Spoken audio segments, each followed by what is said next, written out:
Welcome back to Arise News Hour. I'm Charles Anyegolu. Now, as you may know, voters in the Democratic Republic of Congo go to the polls in December to elect a new president to succeed Joseph Kabila, who's been in power since 2001.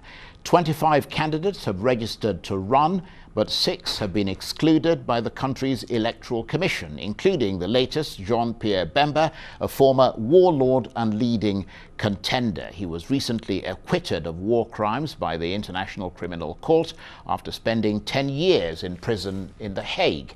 He recently returned to the DRC capital, Kinshasa, to register as a presidential candidate. However, this weekend, the country's electoral commission dismissed Mr. Bemba as a candidate over a separate conviction for bribing witnesses during his war crimes trial. Well, to look at the twists and turns in the struggle for power in one of Africa's richest countries by mineral wealth, I'm joined now from our studios in London by the African Affairs analyst and publisher of Africa Briefing, John Ofe-Ansah. Thank you very much indeed for joining us, John. So the Electoral Commission in Kinshasa saying that the ICC conviction for bribing witnesses is equal to a corruption conviction, which, according to Congolese law, makes Mr. Bemba ineligible for office. I mean, does that pretty much sum it up? Yep, I mean, in the spirit of the law, yes, it sums it up, yeah. But it is a ploy, right, to pave the way for Kabila's chosen successor candidate, Emmanuel Shadari, right, to smooth the way for him to succeed him. A minute, but what's been Mr. Bemba's reaction to this setback? I understand he's planning to appeal to the Constitutional Court. Well, that's the obvious next step for Mr. Bemba. But he could appeal, but nothing constructive, nothing positive, will come out of the appeal. And how much support does Mr. Bemba have, and how strong a contender was he? He enjoys a lot of support within the western part of the country, including the capital, Kinshasa. In a recent opinion poll conducted in the country, he came third, on the list of candidates likely, to win, the forthcoming elections. So is it fair to say that the Electoral Commission is very much thinning out the field, as it were? I didn't hear the question well, sound problem. But in the spirit, the Electoral Commission is applying the law, which says that anybody convicted of corruption, right, is barred from running for president. Right? That's the spirit of the law, which has been applied in Bemba's case.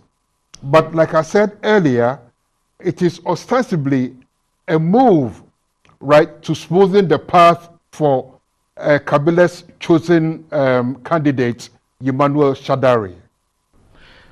Well, let's talk a bit more about that points that you've just raised. President Kabila, of course, announced that he is not going to run again and picked a former Interior Minister, the man that you just mentioned, Emmanuel Shadari, as the candidate for his party, which I understand was a surprise because Mr. Shadari is not very well known in the DRC. So does this decision to rule out Jean-Pierre Bemba put President Kabila's candidate in a much better position or not?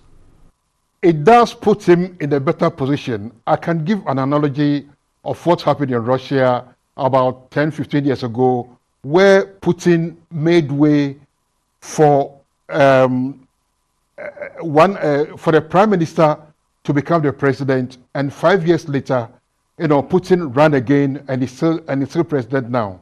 I mean, Kabila, after standing down this year, is eligible to run again in 2023.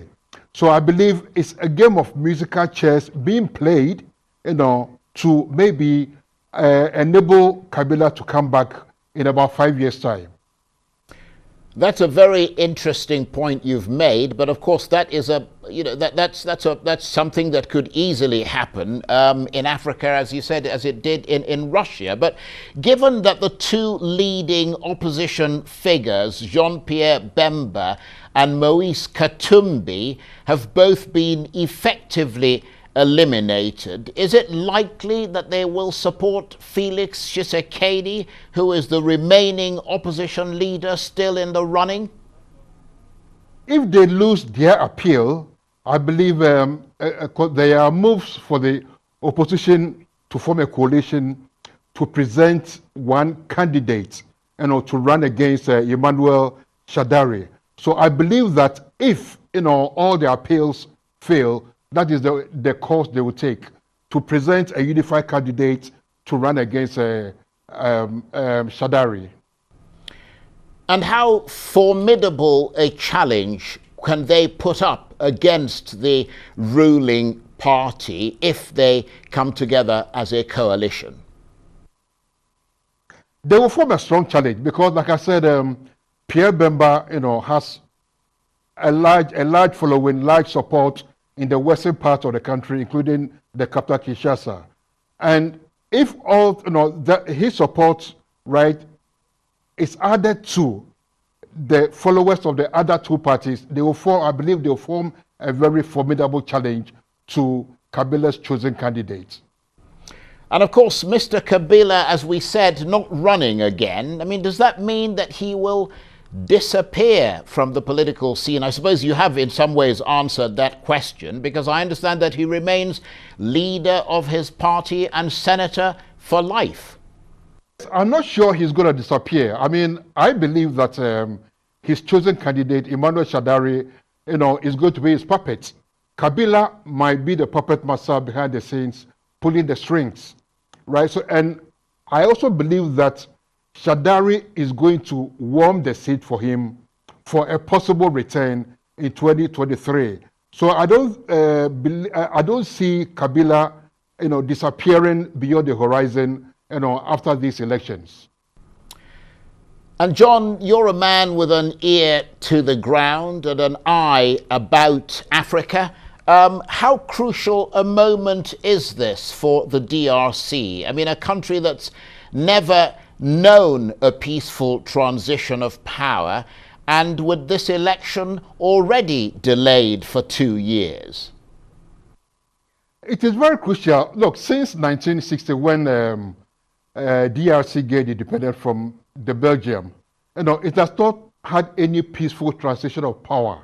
It has not known any lengthy period of peace, all because of its huge natural resources. I mean, every valuable natural resource can be found in DRC, and this has led to a power play, both from within and from without, to control these mineral resources. So these elections, will mark a watershed in DRC's political history.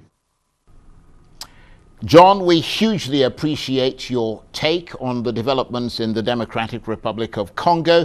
John Ofe-Ansah, of course, the African Affairs analyst and publisher of Africa Briefing, live there from our studios in London.